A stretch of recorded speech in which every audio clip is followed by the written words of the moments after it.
Hi guys, welcome to Delicate Flavors with Pallavi. Today's recipe originates from the western Ghats of Maharashtra, but it is loved and relished all over the country. So come with me and see my take on this very traditional recipe. Let us start making today black lentils, or popularly known as akka masoor in Marathi or sabut masoor. Come with me.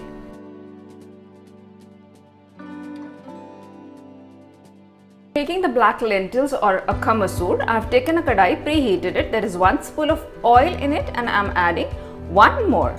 So once this oil is heated up, what we will do is we will add onions. These are sliced onions, 2 large onions. So in go the onions for frying.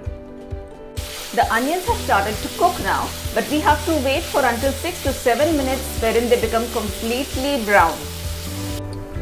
Until the onions are browning, I will show you my preparation, what I have done. I have taken 2 cups of black whole lentils or akka masoor or sabut masoor, and I have pressure cooked for 3 whistles, and this is how mashy it gets. I have also added half a spoon of salt, and this will be the base of our recipe today.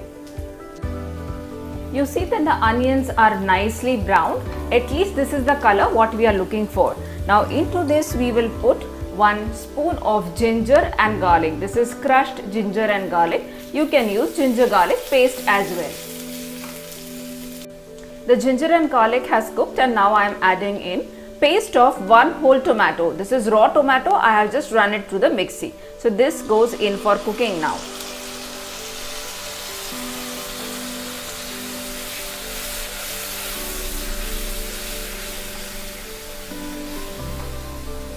Now I will allow this paste to cook for a minute or so.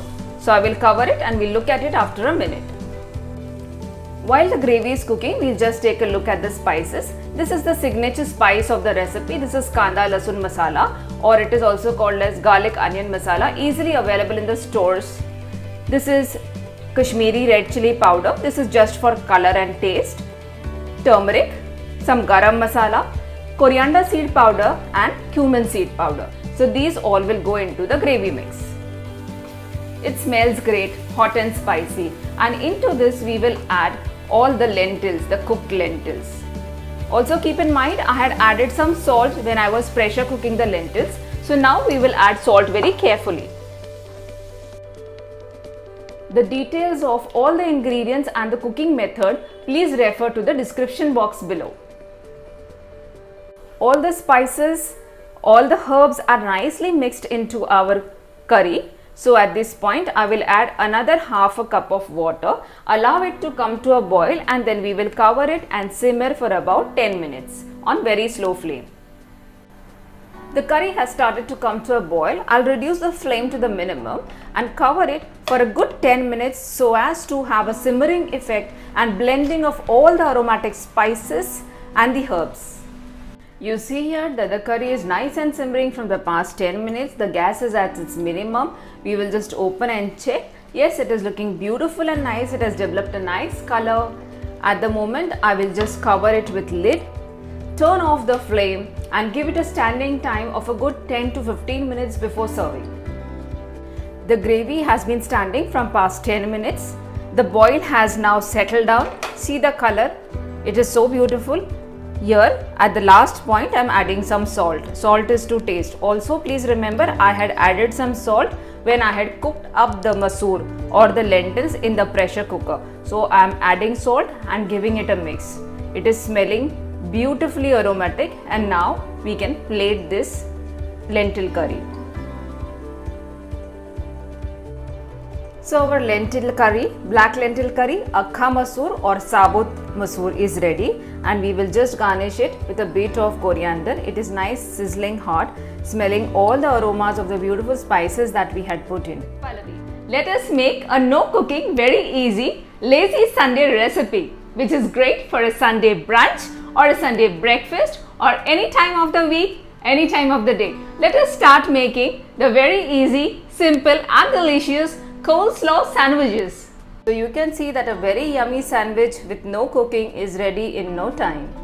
We are making no cook coleslaw sandwiches today, for which I have taken 1 big tablespoon of mayonnaise, in which I am going to add some shredded vegetables, some shredded cabbage, some onion and some carrot.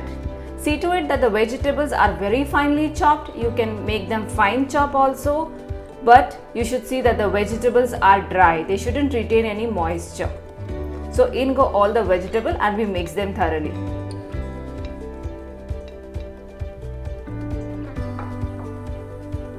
In this we will just put a little bit of salt, a pinch of salt for the seasoning, and in goes some black pepper too. Black pepper you can put as per your choice. I have just put in 1 pinch just for the seasoning. And we like food still on a little spicier note. I am adding chili flakes. Chili flakes is absolutely optional. Now just mix this. A nice creamy stuffing is prepared, and now we will stuff it into bread to make it sandwich. I have taken 4 slices of bread, white bread, and I have taken off the edges a little bit. Onto this we will start laying our stuffing. You can stuff as much as you want.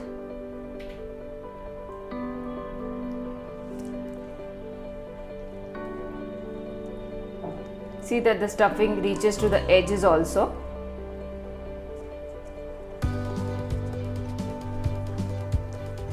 We will stuff another one too.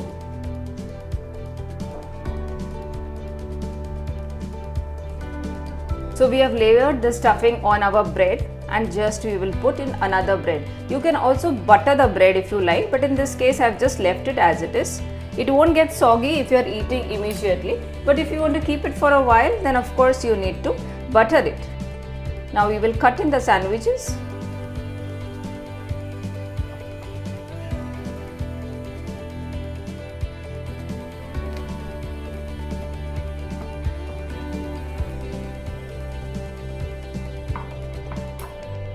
So nice and yummy summer coleslaw sandwiches are ready. The stuffing seems to be so colorful and so healthy. So this is a no time snack. You can have it for breakfast, you can have it for snack time, anytime throughout the day. You can carry it for a picnic. I hope you have liked this recipe. It was discovered accidentally by a Dutch woman and it became very famous. It is just a cabbage salad, which means a coleslaw. Do try it at home. Share your comments with me in the comment section below.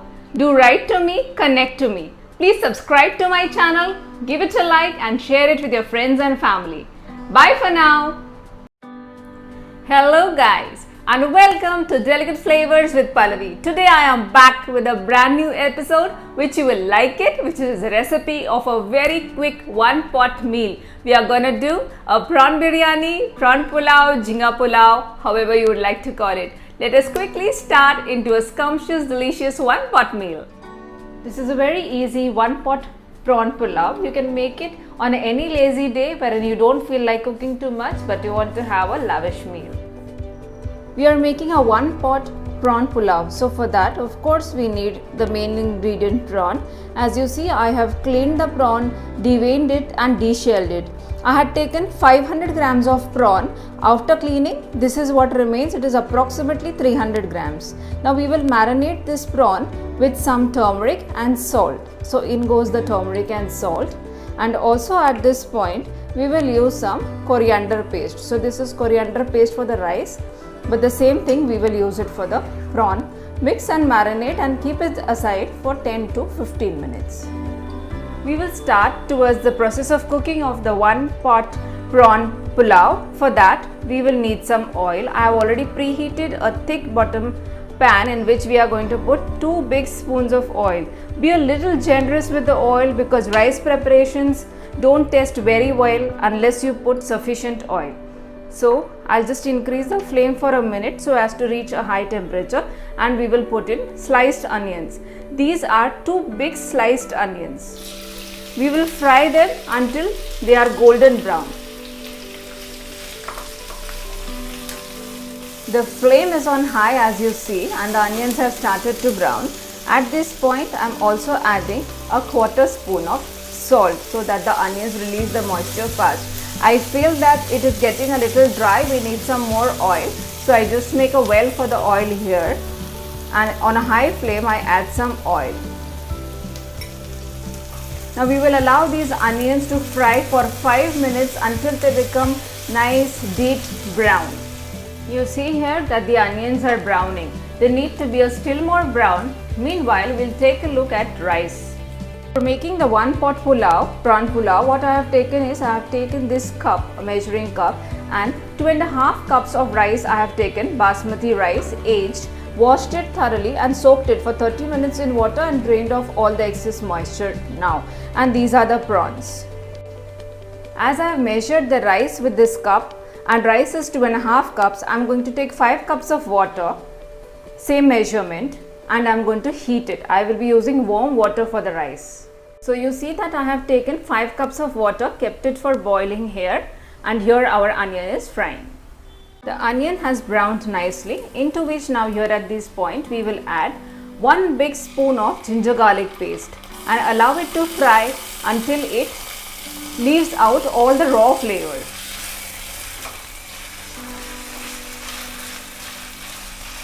The ginger garlic paste has fried and now we are adding chilies. I have taken 4 chilies, long and slit, cut lengthwise, and I have taken 2 dark green chilies and 2 light green chilies. The light greens aren't hot, but the dark greens are hot. In this, what goes next is rice. Why I am adding rice first and not the prawn? Because I want to brown the rice. If I put the prawn, they'll leave a lot of moisture and the rice won't be fried. So I want to brown the rice a little. That is the reason I am putting the rice first. And now we will stir fry the rice until it becomes slightly brown. All the details to this recipe, the ingredient list and the method of cooking, you will find it in the description box below.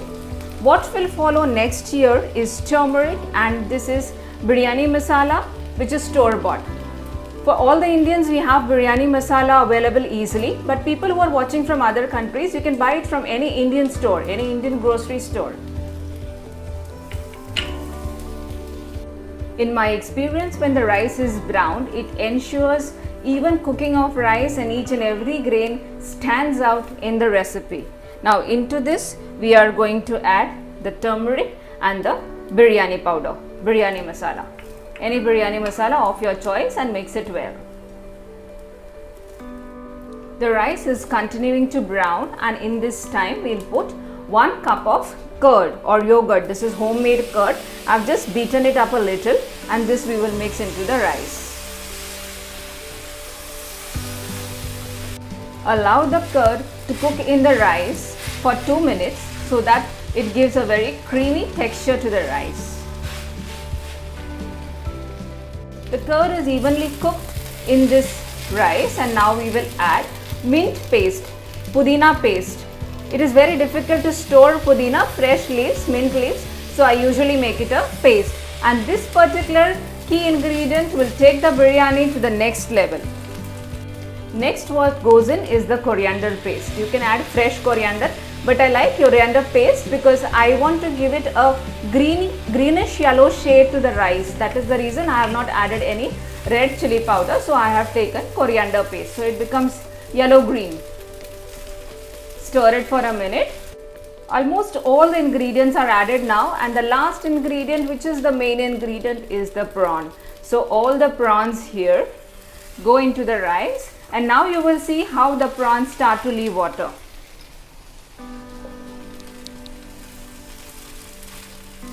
The prawn has made the rice moist already.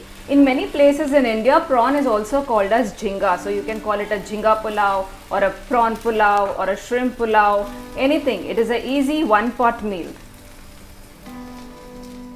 I had showed you that I have taken 5 cups of water which I had kept for boiling. It is almost boiling water. Now at this point I will add it to the rice.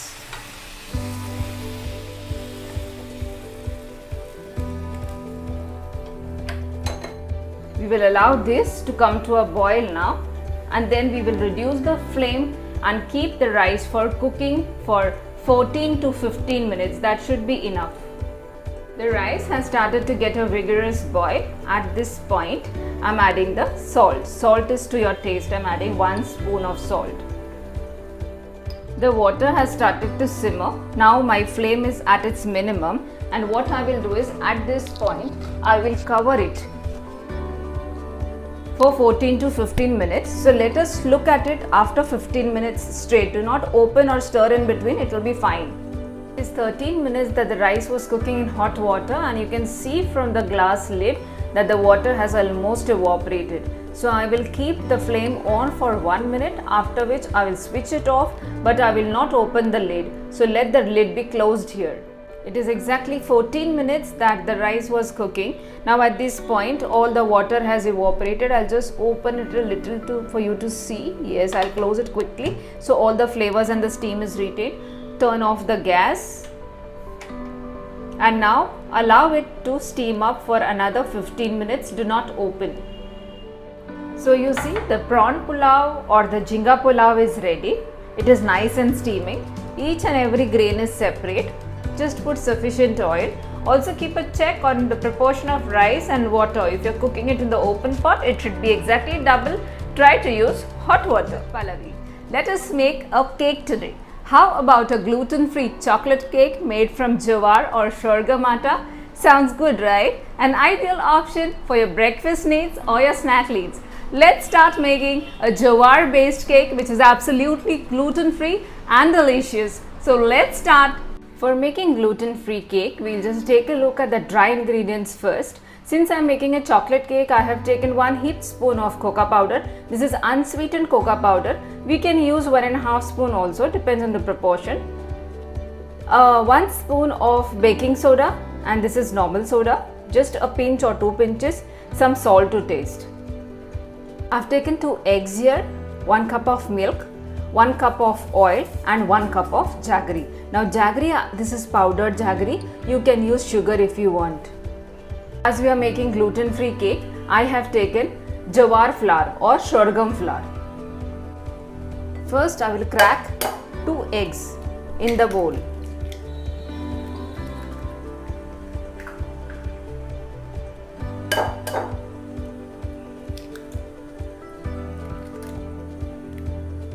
Into this I will add half proportion of milk that I have taken. Half we'll use it later. 1 cup of jaggery.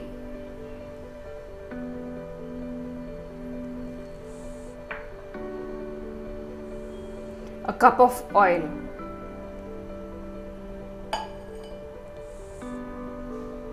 Now whip this mixture. You can see, for the ease of convenience, I have used this aluminum foil so that the mixture doesn't spill.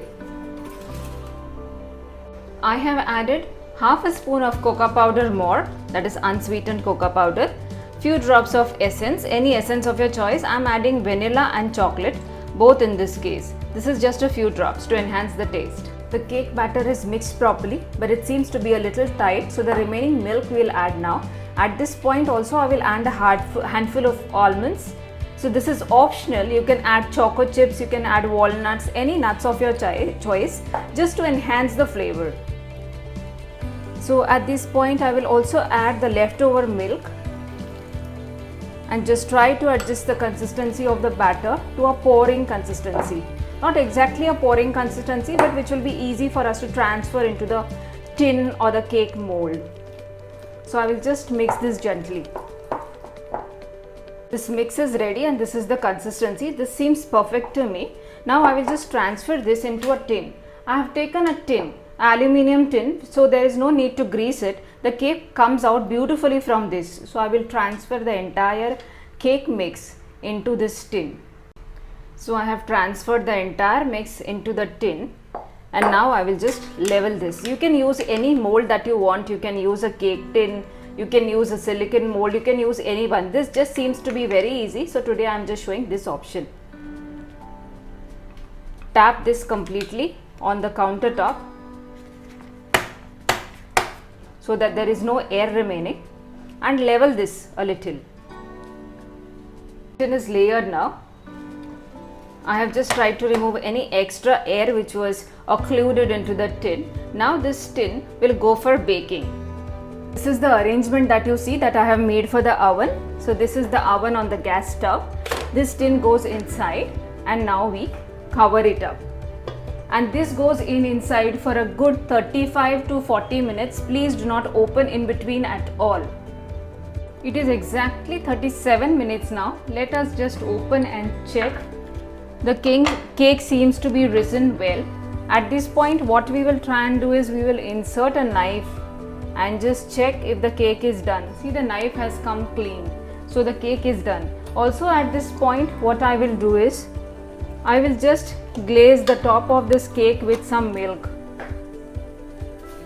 so that the top layer becomes a little moist, and then we will remove this cake. Yeah, that is enough. Cake is done. I will switch off the gas. The gas which was there was on for 35 minutes on a slow flame. Also I had preheated for 10 minutes. Cake is out. I will just demold this cake. It is very hot, so I have taken it on a wire rack to allow it some cooling time. See how beautifully well the cake has come up, and the tin, if you see, it is completely clean. Let this cake cool for about 15-20 minutes and then we will slice up this cake. The cake has come down to room temperature now, so I will cut it.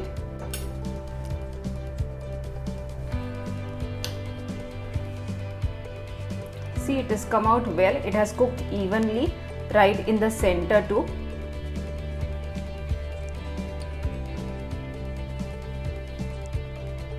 There is still some steam in the center of the cake.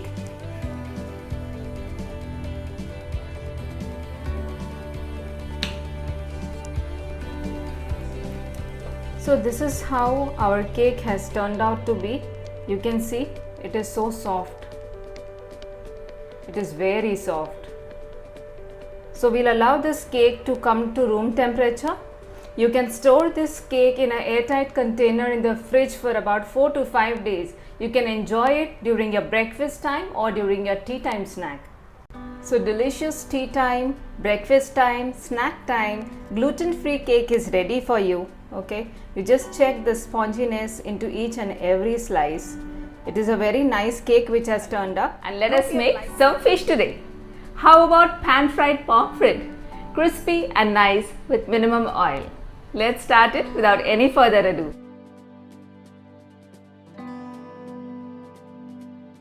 For the marinade, I have taken a large bowl because we will marinate the pomfret in this bowl itself.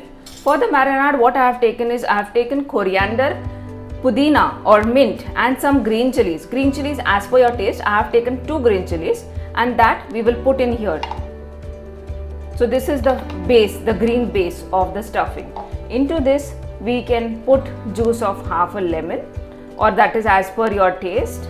See that the seeds do not enter the marinade. We will extract them out.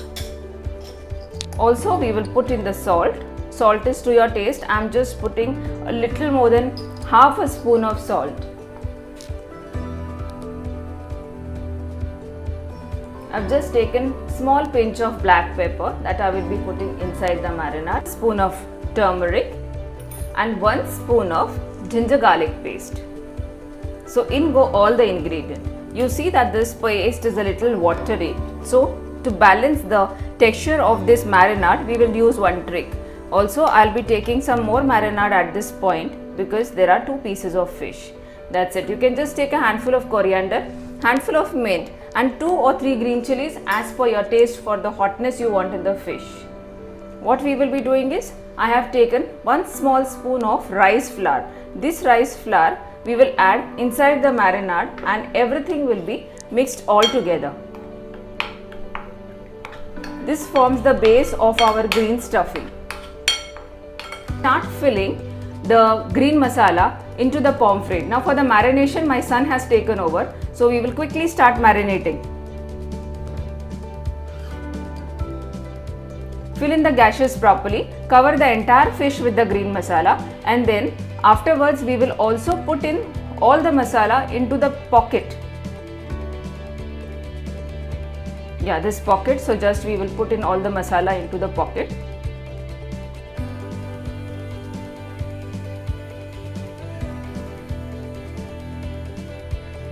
So you can see the masala has got into the pocket, it has got into the gashes, and it is all over the pomfret.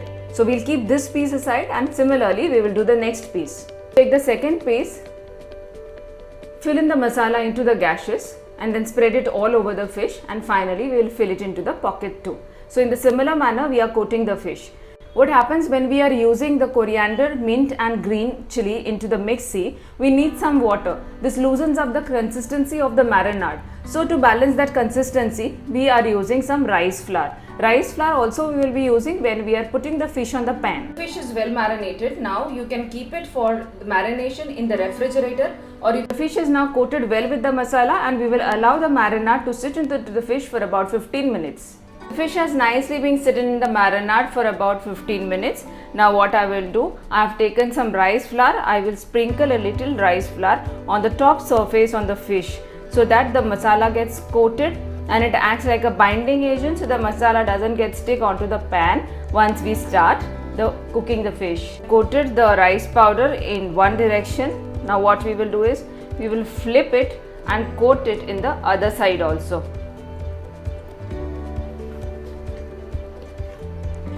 In a similar manner, so that a nice coating is developed.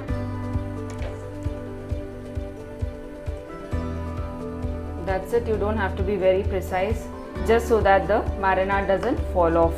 Kept a pan for preheating, into which initially I will put 1 spoon of oil. That should be enough at the moment. Just allow the oil to heat a minute and increase the temperature and swirl in the pan with the oil, so that oil is coated in every way, every direction of the pan, every side of the pan. And then now we'll just take one fish and we will lay it on the pan. Dust off the excess rice flour and just put it on the pan. Let it be here for about 30 seconds. After that we will check the gas is on the mid. It is 30 seconds and the fish has been there on the pan on slow flame. We will just see what is the position on the other.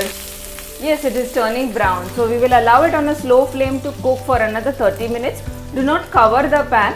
It will take its own time. In another 5 minutes this will be completely done. Let us now check the fish from the other side. It should probably be done by this time. Yes, it is nice and brown.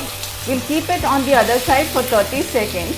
Meanwhile, we'll make some space here, and what I will do is, I will just take another piece of fish, this other piece of fish, and I will put it here on the pan. I'll place it on the pan. So there goes the second piece too. I'll just pour in some oil in the second direction, so that this piece of fish gets some oil to brown up nicely. By that time we will already have removed this. Now the first piece of fish which we had kept for frying, it is done. So now we will remove it. Remove it and place it on a wire rack, so that it cools evenly. Underneath there is a plate, so if there is any oil or masalas dripping, it will be collected onto the plate. The second piece of the fish is there on the pan from the past 40 seconds. I will just flip it and look at its position. Yes, it is also getting to done. Let us allow 1 minute time so that it cooks properly. This piece of fish is also done now. What we will do is, I'll just turn off the gas, remove this piece of fish too, and this also I will put on the wire rack. Now why I put it on the wire rack? Do you see that the oil is dripping here? See this. Now if you put this fish directly into the plate, that oil has some water too, which will make the fish soggy. So always try and keep it on a wire rack for about a minute or so and then serve it. Now we will serve our fish. This fish is ready to be plated now. We will plate the fish.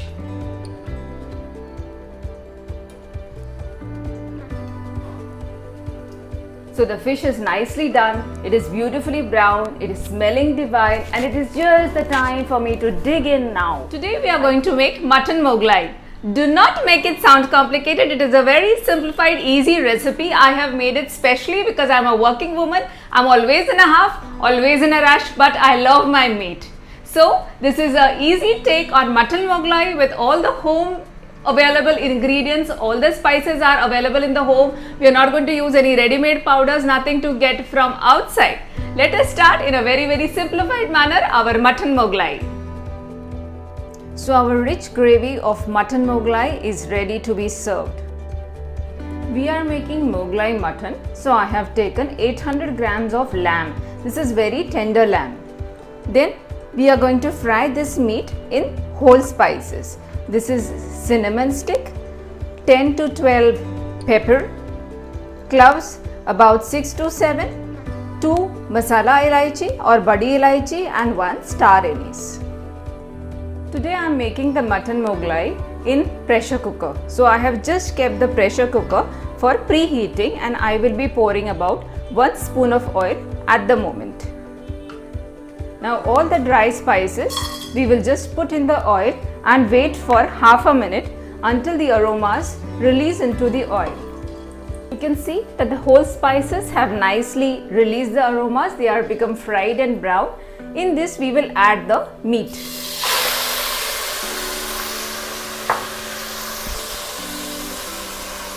The flame is low at the moment and we will stir this meat until it loses its pink color. So it will take about 5 to 7 minutes of stirring time. We will continue to stir the meat in oil for about 5 to 7 minutes until it is nicely stirred and browned in the oil. You see here that the mutton is frying in the masalas. It has released some water too. At this point what we will do is we will add 2 big spoons of ginger garlic paste. This is store-bought ginger garlic paste. You can use crushed ginger or crushed garlic as per your choice. Just stir this all very well. The mutton is nicely cooking in the ginger garlic paste and we will allow 2 to 3 minutes of cooking time now. While the meat is getting cooked in the ginger garlic paste, what we have taken here is, this is cumin seed powder, coriander seed powder, Kashmiri red chili for color and flavor, salt to taste. This is chili powder which is really hot because this is not hot at all, and some turmeric. So all these ingredients I am going to mix dry ingredients into the curd and whisk the curd. This step I would like to do so that the curd doesn't split. There are a lot of spices into curd. So once we put the curd in the meat, the curd will not split. So mix this very well. This mixture of curd and spices is ready. For 800 grams of meat, I have taken exactly 300 grams of curd. And this is browned onions, which I always keep it ready in my kitchen. These are just chopped onions which are stir fried. So it saves the cooking time. If you don't have the brown onions, you can brown the onions before you are browning the meat. Now we will add this curd mixed with spices into the meat and mix it thoroughly well. I'll just give it a nice mix and allow the mutton or the meat to cook in the curd for about 10 minutes from now. So let the meat simmer on a very slow flame in the curd and the spices for a good 7 to 8 minutes. See here that the meat is started to boil along with the curd and we will allow another 5 minutes. It is 3 minutes done by now. 5 minutes that the meat has been cooking in the curd paste. There is no need to add excess of oil or ghee at the moment because once the recipe is done, the meat will leave a lot of oil. Now I am adding the browns onion. These are 6 onions. You can use fried onions also, but anyway the texture becomes very soggy, so I am using brown stir fried onions. Mix the onions very well into the gravy. If you want, what you can do is you can also run the onions into a mixie, but these onions are so nicely browned, they will get dissolved into the gravy. Our ingredients are added into the meat now. I will just take about 50 ml of water. This is warm water and I will pour it on the gravy. I have increased the flame so that the meat comes to a boil along with the spices, and then we will cover the lid and pressure cook for 1 whistle. This lamb is very tender, so 1 whistle is enough. But if you have a mature goat, then you need to do 2 or 3 whistles or even 4. At this point, I will lower the flame. The meat has come to a nice boil. I will cover the lid of the pressure cooker. Close it and now let it sit here for 10 minutes or until 1 whistle. It's 12 minutes that the mutton was in the cooker.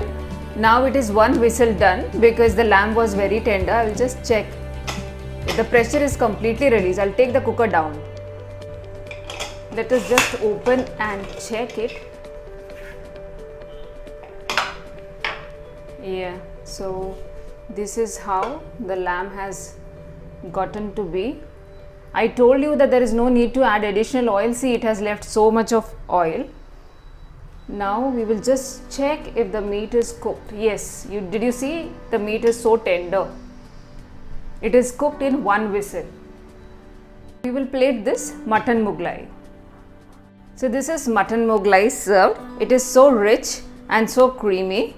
Also, it has cooked in just one whistle. You need to just check the instructions for the lamb, how tender it is, or you need to ask the butcher or check on the packet. Today we are going to make a super quick mutton biryani. Yes, you heard it right, a super quick mutton biryani. I have simplified the recipe to my level best to make it into 3 components. First is the marination of the meat. Second is making the rice in which you don't have to drain off the excess water. And third is layering the biryanis. This is an under 90-minute recipe and I trust you when you try it, you'll tell me in the comment section below that you have loved it.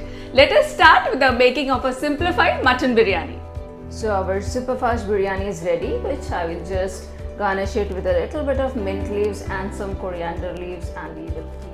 For making a super fast mutton biryani, we will start with step 1, which is marinating the meat. Now in my case, the lamb is very tender. It will cook in just one whistle, so I am not using a tenderizer. But if you have a meat which is matured, do use raw papaya as a tenderizer. In my case here, I am skipping the tenderizer process and straight away heading to the marination. So for the marination, first what I have taken is a teaspoon of turmeric and a tablespoon of red chili powder. Red chili powder is to your taste. 1 big spoon of cumin seed and 1 big spoon of coriander seed powder. I have taken 6 chilies, slit them, they aren't very hot. Ginger garlic paste, 2 big spoons. Half a cup of chopped coriander, half we will save it for the later half. And I have taken half a cup of mint leaves or pudina. These are finely 0 size chopped 4 onions which I have browned them thoroughly. They are not deep fried, they are just stir fried. So I am adding all of that. Salt is for taste. I have taken 1 big spoon. You can take it as per your choice. And this is 700 grams of meat. For that I have taken 250 grams of curd. Along with that, I also have a tray of spices in which I have taken 6 cloves, 15 peppercorns, 2 black cardamoms or masala ilaichi, half star anise because half we are putting in rice also, and small stick of cinnamon. This all I will put into the oil, not into the meat right now. For now, we will mix all the ingredients into the meat. Please keep in mind I have not added tenderizer because the lamb is very tender. I will mix all this and keep it aside for 20 or 30 minutes. It's well marinated and we will set it aside for 20 minutes. Now in this case, as it is a super quick biryani, 20 minutes is enough. In other cases, you can keep it overnight. Step 2 is preparation of the rice. For rice, I have taken 3 years old aged basmati rice, washed it thoroughly, drained off all the excess water. This is 3 cups full of rice and this is 5 cups full of water. I have not taken 6, though I am going to cook it in the open. There is a reason for this. I have taken a very thick bottom kadai for heating and the flame is at the minimum. I have put about 1 spoon of oil. This oil is the one in which I had sauteed the onion. I have taken half star anise, 1 small stick of cinnamon, pepper and cloves, about 4. We are not going to use any store-bought biryani masala, so I am just adding the spices into the oil. Let them release its beautiful aroma. The spices are nicely frying, and in that what I will do is, I will add in this oil 5 cups of water and allow it to boil. I will increase the flame of the gas. I will make it to the highest possible and I am adding a spoonful of salt to this water. There is no need to take excess water, just continue seeing so you will understand the trick for making the rice for the biryani. The water has come to a vigorous boil. At this point I am adding some cumin seeds which I forgot to add it in the first half, and I am also adding half a cup of milk. I told you that I have taken 5 cups of water for a reason. This milk in the rice will give an extra punch to the biryani. It will become extra flavorful and creamy. At this point I am adding the rice into the solution of water and milk. So all the rice is added into the water. I just give it a quick stir, allow it to reach a complete boil, a vigorous boil. You see that the milk and water has come to a boil. I am adding 1 spoonful of ghee at this moment. I'll give it a very quick stir, very carefully. It has come to a vigorous boil. I'll reduce the flame of the gas and cover it and keep it for exactly 15 minutes. Now for the ease of convenience, what I have taken is I am going to cook the meat or the mutton in the cooker. So I have taken about 2 spoons of oil. Now in this oil I am going to put all the whole spices. Allow them to crackle for 30 seconds and release the aromas. Now at this point I will add in all the marinated meat.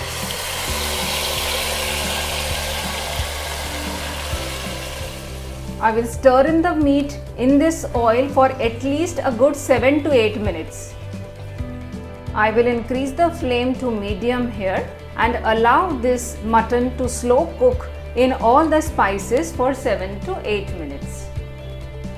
The meat has come to a nice boil. Here at this moment I am going to add 50 ml of water. We don't want a lot of water, this should be enough.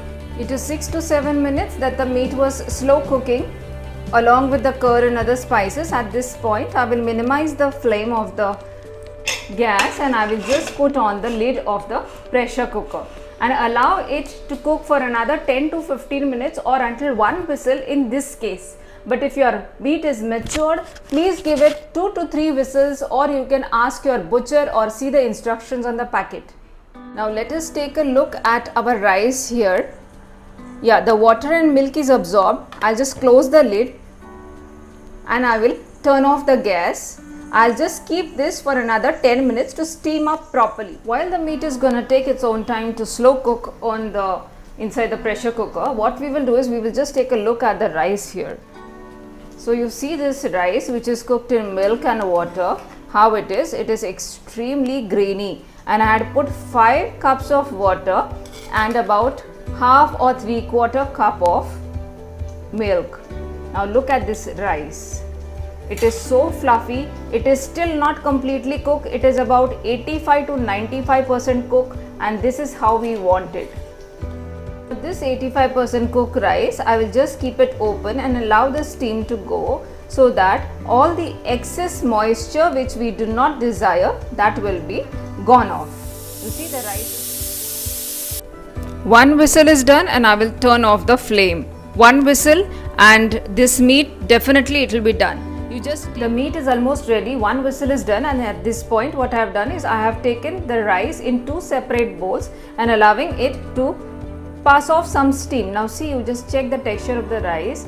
It seems to be cooked, but it is 85% done. It is not completely done. So there is no need to add in a lot of water all the time and drain off excess water. What trick I have used here is I have used a little less water. Instead of taking 6 cups of water, I have taken 5 cups of water and added half a cup of milk. That gives this kind of rice if it is done exactly as the instructions I have told you. I had kept for the pressure cooker to release the pressure. This is fine, I suppose. Now let me just open and check. Let us check for the gravy. Yeah, the gravy is nice and fine as we wanted. And I will just check for the meat also, the doneness of the meat. Yeah, the meat is also done. Step 1, which was the making and marination of the mutton, is done. Step 2 of the rice is done. Now third step is the layering. For that I am going to layer it in this pressure cooker itself. Of course, I am not going to put the whistle on and any whistle or any pressure extra like that. I am just going to pull off 50% of the gravy into another bowl for layering. Now into this, which is the first layer of the meat, I am going to put 50% of the rice. This rice I am going to spread it uniformly on the meat. Now in this I am going to put fried onion. I had fried 1 large onion, sliced and fried. That is what I am going to put on this. Then I am going to put a little bit of mint leaves and I am going to put a little bit of coriander. Now first layer is done and I am going to put the remaining layer of meat.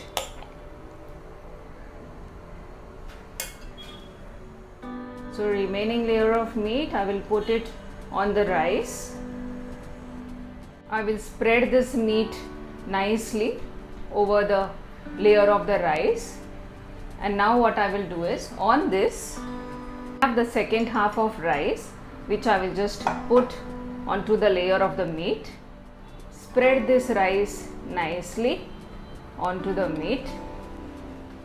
Now I will layer this with another layer of some mint leaves, some coriander leaves, some fried onion. Also I had soaked in some saffron strands into some lukewarm milk, which I am just pouring it all here. And this is some rose water. It is not rose essence, it is pure rose extract, so that I am putting it here. Now the pressure cooker, along with all the layers of the beautiful meat and the rice, I have put it inside. The flame is at its lowest. Now we will just steam it for another 7 to 8 minutes. I am just putting in some ghee. This is homemade clarified butter. I will just close the lid of the pressure cooker and allow it to be at a very slow flame for 10 minutes. We won't need a whistle to blow, but the whistle we need for the pressure to be developed. We'll turn off the gas with the timer in 10 minutes, not a minute more. The rice and the meat has been sitting into the pressure cooker for 10 minutes. It is exactly 10 minutes and I will turn off the flame. We will wait for another 10 minutes and then open the lid. It is 10 minutes that the flame was shut off. We will just try and open this pot of wholesome goodness. Look at this, and now we will serve this nice, flavorful, wonderful, delicate biryani.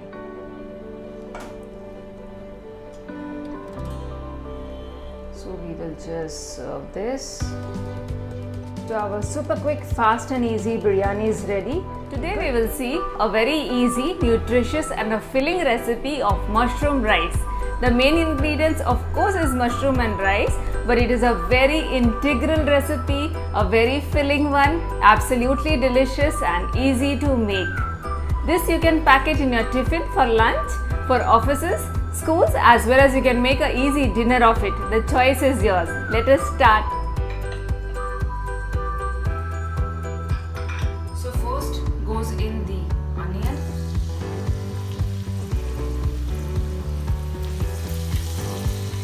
You have to brown the onions.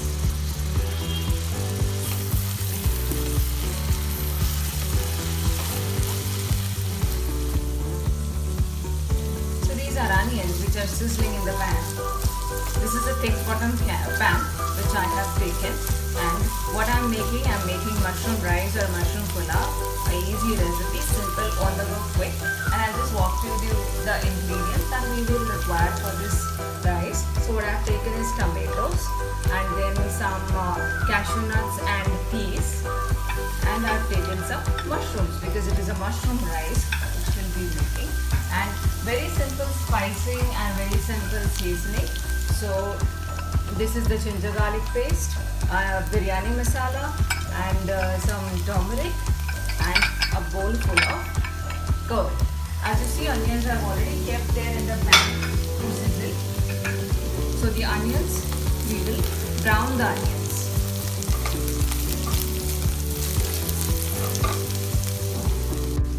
As you see, the onions have started to brown, and in this we will be adding ginger garlic paste. This is about 1 spoon of ginger garlic paste. This is the store-bought paste of ginger to splatter. And into this goes the tomatoes and the chilies. So the chili is the only source of spice for this recipe. Along with this, also I will add some salt just for the tomatoes to release the moisture. And this will be covered, and I will keep it until the tomatoes become nice and mushy.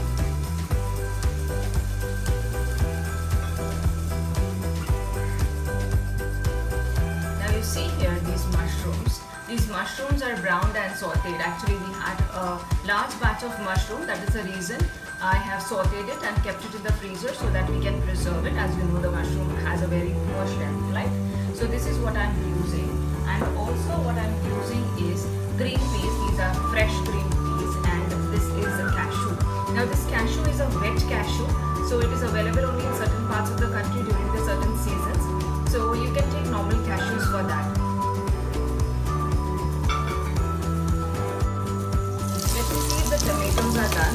yeah, they are kind of done. And this is what goes in: 1 cup of peas and cashew nuts, and then followed by mushrooms. Mushrooms I have already sauteed. If you are using fresh mushrooms, what you do is you can put it along with the onions to saute, but at this point I already have stir-fried mushrooms, so I'm using those. And saute all the vegetables just for 1 minute. Also the peas, I had pre-boiled it in the microwave about 3 minutes so that it doesn't get the raw flavor. So you can add the vegetables of your choice, whichever you feel will go with mushroom. Then into this we will add turmeric.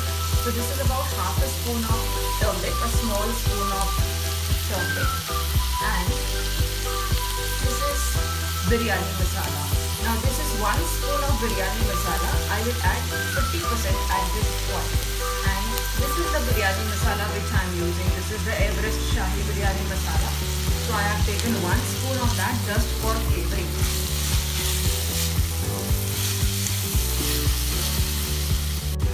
At this point, in goes all of curd. This is full fat curd, and this will be cooked along with the vegetables.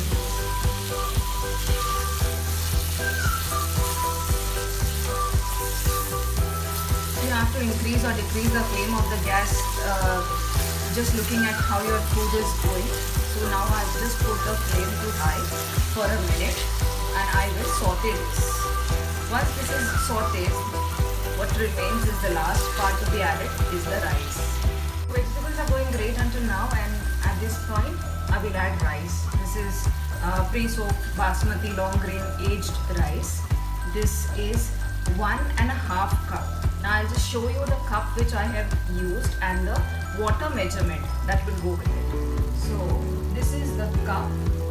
As you see, this has marking of like 3/4 and half and quarter cup.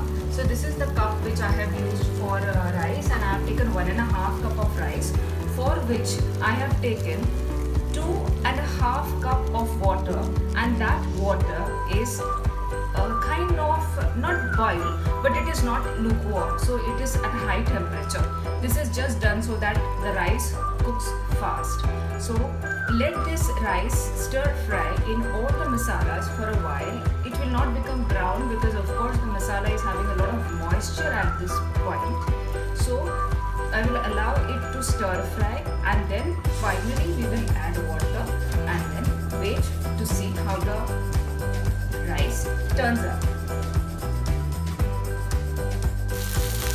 The rice is coated well with all the masalas and all the flavors are incorporated into the rice. So at this point, the left out biryani masala, I will just add that, and to this I will add 2.5 cups of water. Now this water I have heated it in the microwave. This is 2.5 cups. It is enough for this proportion of rice in my experience.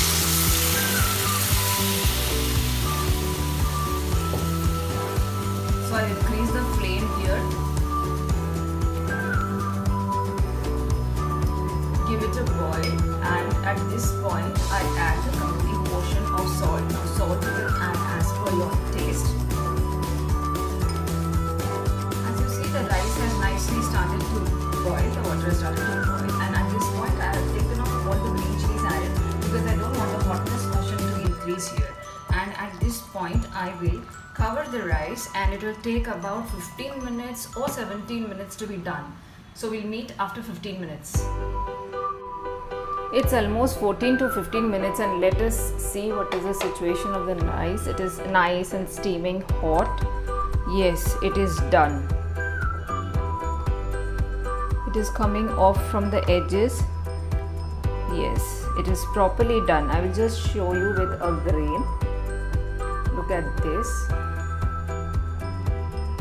Yes, so this is now done. But before the rice is served, do give a standing time of at least 20 minutes so that the flavors incorporate nicely and the flavors come out to the fullest. I am certain that you will use this recipe for your tiffin packing system and for your lunches, all your lazy Sundays, any time of the week, any time of the day, for lunch or dinner.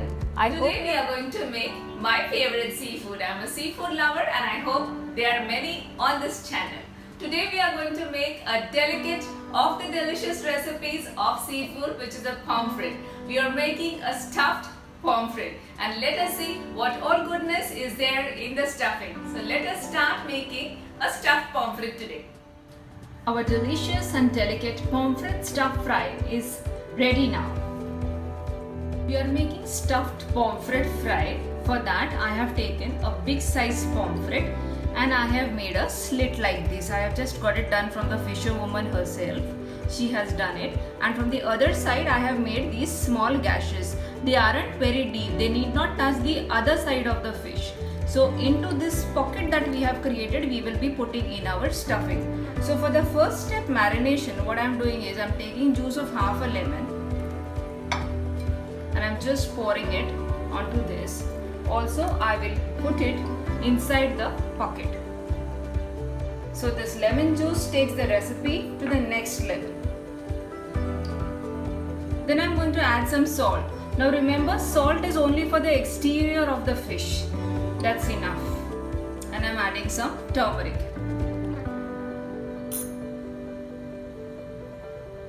This is a mix of chili powder and garam masala. So this small portion, half a spoon, I am adding in there. Now I will massage all this masala onto the fish. Rub this very nicely.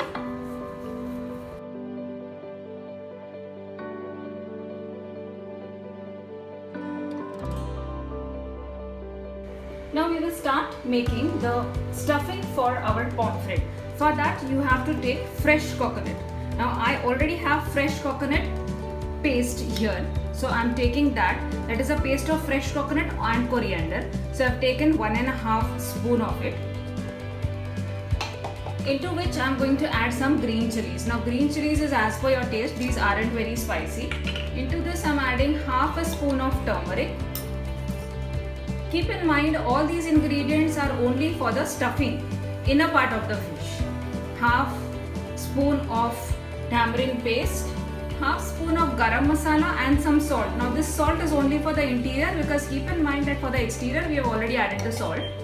So in goes all this. And the last is we add a spoon of ginger garlic paste. Now this all mix, we need to run it through the mixie without putting in any water.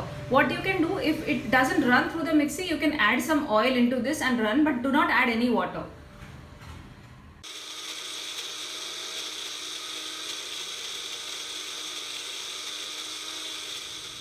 So this thick paste is ready without adding any water.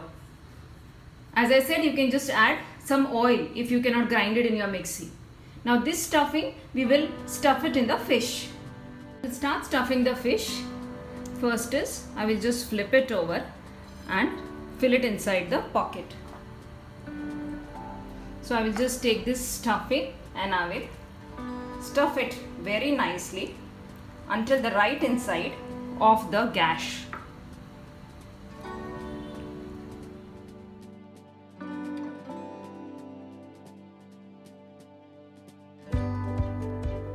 So the fish is stuffed and ready. Now we will keep it for 5 minutes for marination.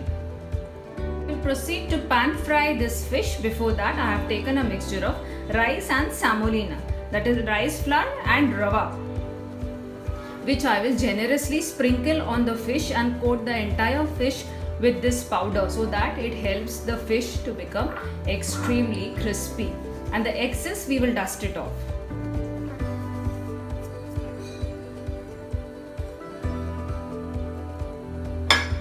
You will turn it on the other side and then sprinkle it with the same mix of rice and semolina.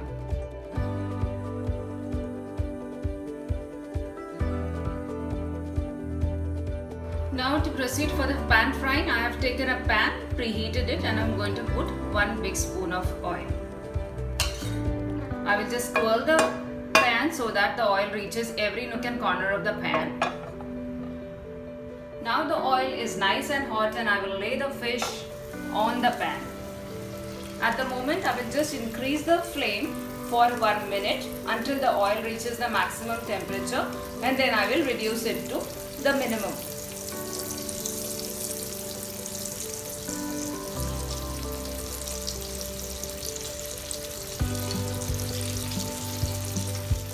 The oil has reached maximum temperature. I will minimize the flame now. Allow the fish to cook on an open pan and we will look at it after 1 minute or a minute and a half.